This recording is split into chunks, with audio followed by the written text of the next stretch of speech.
While millions gather in Karbala to mark the day of Arba'in, a few people mark the day in Oslo with quite an acclimatized style. It's very cold here, it's Oslo, and it is, I think, it feels like -5. What we're doing is that we are handing out free cups of hot chocolate to people.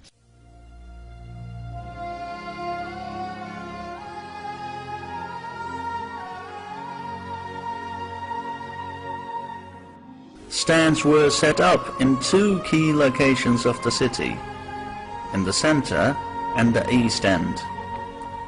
They got their inspiration from an Arizona-based group who came up with the idea of water for Ashura.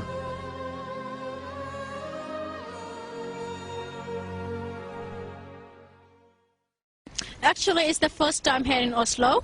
Yes, mashallah.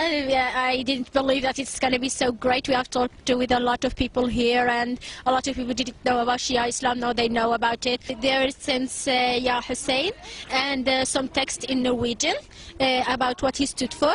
It's black with a text also about more detailed information about what happened. From designing the printing material, to getting it printed, to setting up the tents, and preparation of the hot drinks. It was a truly coordinated teamwork of several weeks before the project was realized. I'm sure that Ahlul Bayt was standing with us, and they are the one who just, I feel like they're standing with us right now. We have a sister that will show you how to make chocolate. We use milk powder and water. It's for Arba'in, Imam Hussein.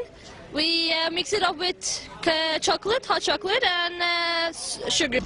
It's a very nice feeling because when you're standing here doing this, I just remember how Radia didn't get milk. I remember how Ruqayya was thirsty and how Sayyidah Sukaina was thirsty, and here we prepare milk and we give to people in this cold, and they lived when it was very warm there and they didn't get water. So and I'm really happy that people, when they drink those drinks, they think like, why did we get this? And they read these tickets or these flyers and I hope they'll get what we're trying to tell them. I really hope so. After our Prophet, peace be upon him, died, unfortunately, bad people took over power in the Muslim world.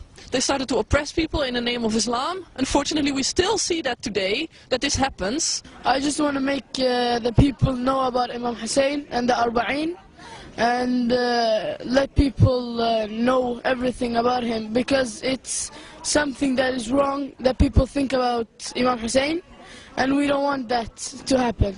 No, we're here to spread the word of Imam Hussein, to tell everybody what Islam is and what Imam Hussein did. And we want to just not spread this to our Sunni brothers and other brothers. We want to spread this to the Norwegian people so they know about Islam.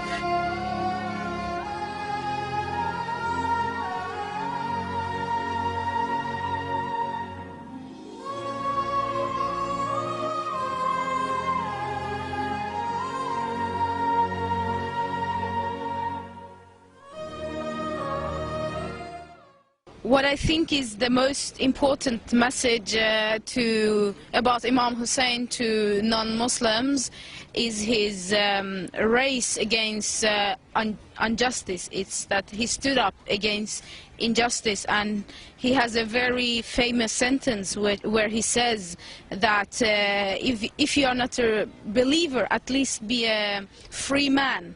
And that is something about Imam Hussein that inspires me, and for me today I think his message is to take side on what is justice, and that it's not necessarily a person who is dressed in the religious clothing that is the just person. He can be Antichrist. So Imam Hussein, he gave everything for the values of Islam, the values of humanity, and Today we are facing the same thing, that people, they come in the Islam's name and they spread extremism, they spread terrorism, they spread bad things, bad values that Prophet Muhammad ﷺ and the Quran didn't came with. We need our Imam Hussein today also, but if you want to search to the right Islam, to the right face of Islam, turn to Imam Hussein. We live here in Norway, we couldn't be among those millions of pilgrims, but we want to say also from here that we follow the message of Imam al-Hussein, peace be upon him, the message of justice. Imam Hussein did teach us love, did teach us peace and every that, but also he teaches us a very important lesson. Yazid, he had this huge power with the army and everything, but still the courage was there. The brave heart Imam Hussein had the courage to say, even if we are few, we don't have to be afraid of the superpower.